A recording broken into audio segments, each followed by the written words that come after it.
কন্যা সন্তান যখন জন্ম নেয় তখন সে রহমত নিয়ে আসে, আবার সে যখন পরের বাসায় গৃহিণী হয়ে যায় তখন সে নিয়ামত হয়ে যায়।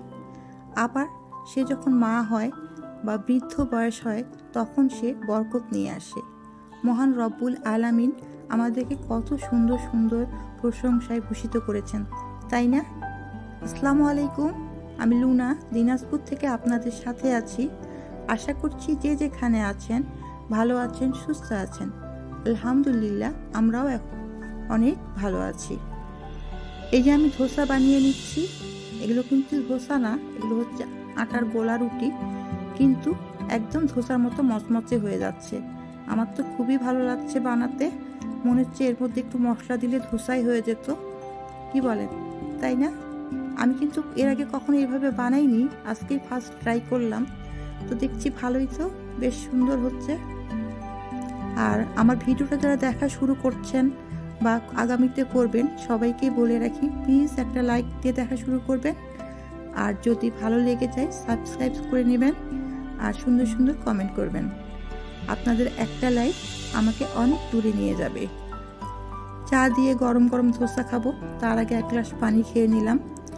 সকালবেলা খালি পেটে এক গ্লাস পানি খাওয়া আমার অভ্যাস, আর এই অভ্যাসটা সবাই করবেন, কারণ ডক্টরও বলে খালি পেটে পানি খেতে, এটাতে অনেক উপকার হয়, কোষ্ঠকাঠিন্য দূর হয়।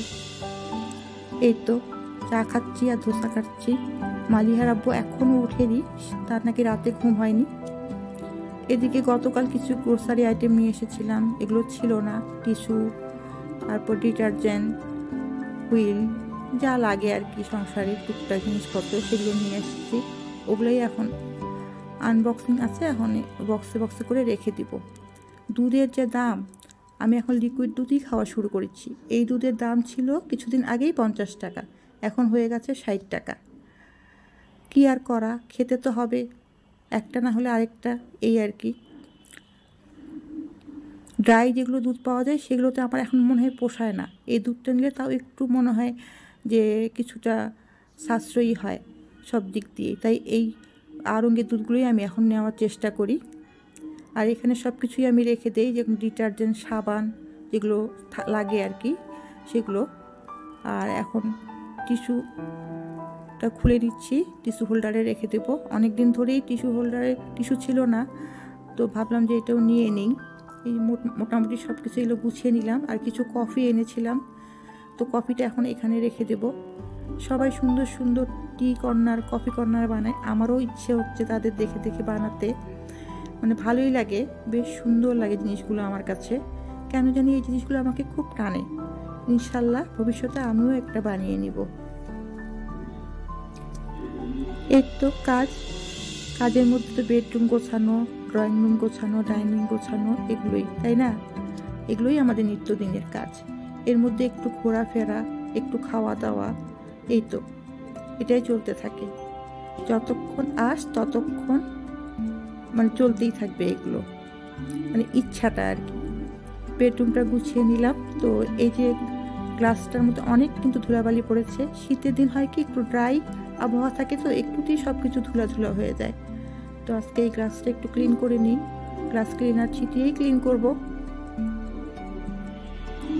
আর সব কিছু গুছিয়ে পরিপাটি রাখলে সবারই ভালো লাগে, মনের একটা শান্তি আর কি।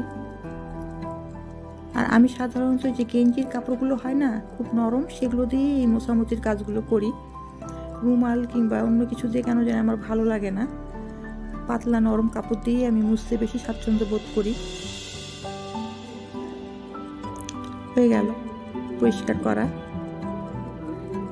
আর এই কর্নারটা মনে হচ্ছে ফাঁকা ফাঁকা লাগছে, তো আমি কিছু লতা পাতা নিয়ে এসেছি এখানে হ্যাং করে দেওয়ার জন্য।